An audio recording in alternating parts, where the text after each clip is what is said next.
प्यारे बच्चों, आज हम लोग वर्ग दशम के प्रश्नावली 13.1 लेकर आए हैं, जिसमें कह रहा है पहला सवाल कि दो घन जिनमें से प्रत्येक का आयतन 64 सेंटीमीटर क्यूब है के संलग्न फलकों को मिलाकर एक ठोस बनाया जाता है, इससे प्राप्त घनाभ का पृष्ठीय क्षेत्रफल ज्ञात कीजिए।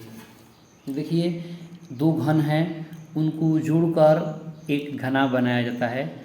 तो घनाभ बनाने के बाद जो उसका पृष्ठीय क्षेत्रफल होगा क्या होगा ज्ञात करना है। इसमें से प्रत्येक घन का जो आयतन है 64 सेंटीमीटर क्यूब दिया गया है। तो देखिए, सर्वप्रथम इस सवाल को समझने का प्रयास कीजिए। यह प्रश्नावली जो है 13.1 है, 13.1 है, NCERT है मैथ, ठीक है, बिहार बोर्ड NCERT मैथ्स है। प्रश्नावली 13.1 का पहला सवाल है कि दो घन है, दो घनों को जोड़ा जाता है। देखिए, जैसे मान लीजिए यहाँ पर हम एक घन बना रहे हैं,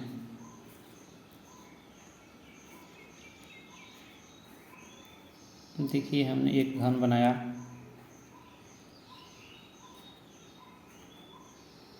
ठीक है, एक घन बनाया, एक और घन बनाया,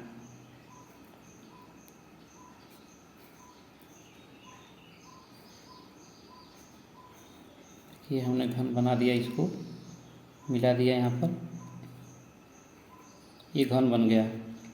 ये दोनों घन का जो है आयतन दिया है 64 सेंटीमीटर, और दोनों घन को जोड़ेंगे तो क्या बन जाएगा, सटा देंगे तो घनाभ बन जाएगा ना। तो देखिए, पहले घन का क्या दिया है, घन का आयतन दिया है, आयतन कितना दिया है, तो 64 सेंटीमीटर क्यूब है, ठीक है। तो जब घन का आयतन दिया है तो हम लोग पहले घन का भुजा ज्ञात करेंगे। क्या ज्ञात करेंगे, घन का भुजा, यानी घन का आयतन क्या होता है, भुजा क्यूब होता है। घन का आयतन होता है भुजा क्यूब बराबर 64 सेंटीमीटर क्यूब, यानी इस भुजा पर से क्यूब हटेगा तो इधर जाएगा तो घनमूल बैठेगा, घनमूल का चिन्ह यहाँ पर बैठ जाता है 3, यानी 64 सेंटीमीटर क्यूब को हम लोग 3 बार ऐसे लिख सकते हैं, 4 गुणे 4 गुणे 4, यानी 6 चौके 16, 16 चौके 64, यानी 3 गो का एगो बाहर निकलेगा घन से, यानी 4 सीम। घन की भुजा क्या आई, 4 सीम। घन का भुजा क्या हुआ, घन की भुजा बराबर हो गई 4 सीम। तो देखिए, इस घन का भी भुजा 4 सीएम है और इस घन का भी भुजा 4 सीएम है। दोनों को जोड़ेंगे तो यह क्या बनेगा, घनाभ। तो घनाभ की लंबाई क्या हो जाएगी, तो घनाभ की लंबाई क्या हो जाएगी, घनाभ की लंबाई 4 और प्लस 4 जोड़ेंगे तो 8 सीएम, यानी दोनों जोड़ेंगे तो लंबाई बनेगा 4 और 4 8 हो जाएगा। देखिए, ऊंचाई दोनों का बराबर रहेगा, 4 इसका भी 4 इसका है, तो ऊंचाई सेम रहेगा, चौड़ाई भी बराबर जुड़ेगा तो चौड़ाई भी सेम रहेगा, यानी चौड़ाई क्या रहेगा घनाभ का, तो 4 सीएम। ऊंचाई क्या रहेगा घनाभ का, तो 4 सीएम। अब कह रहा है कि ये जो घनाभ बन रहा है तो घनाभ का कुल पृष्ठीय क्षेत्रफल क्या होगा। तो देखिए, घनाभ का कुल पृष्ठीय क्षेत्रफल का सूत्र क्या होता है, घनाभ का कुल पृष्ठीय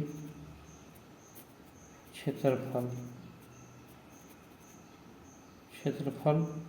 क्या होगा, तो 2 into LB plus BH plus HL होता है, ठीक है। तो 2 इंटू लंबाई कितना है 8 गुणे चौड़ाई 4 प्लस चौड़ाई गुणे ऊंचाई 4 गुणे 4 प्लस चौड़ाई गुणे लंबाई 4 गुणे 8, यानी 2 गुणे 8 चौके 32, 6 चौके 16 प्लस 8 चौके 32। हम लोग जोड़ देंगे, क्या करेंगे, 2 गुणे 32 और 32 जोड़ेंगे तो 64 होगा, 32 32 64, 64 में 16 जोड़ेंगे तो क्या हो जाएगा 80, यानी कि 2 और 6 2 8, 8 2 10 का 0, हाथ से लगा 1 3 1 4, 4 3 7, एक हाथ से लिया 8, यानी 80, यानी 80 दूना 160, 160 सेंटीमीटर स्क्वायर इस घनाभ का कुल पृष्ठीय क्षेत्रफल हुआ। इस प्रकार से यह हमारा सवाल हल हुआ। अगर आपको यह वीडियो पसंद आए तो लाइक सब्सक्राइब जरूर कीजिएगा ऐसे वीडियो देखते रहने के लिए।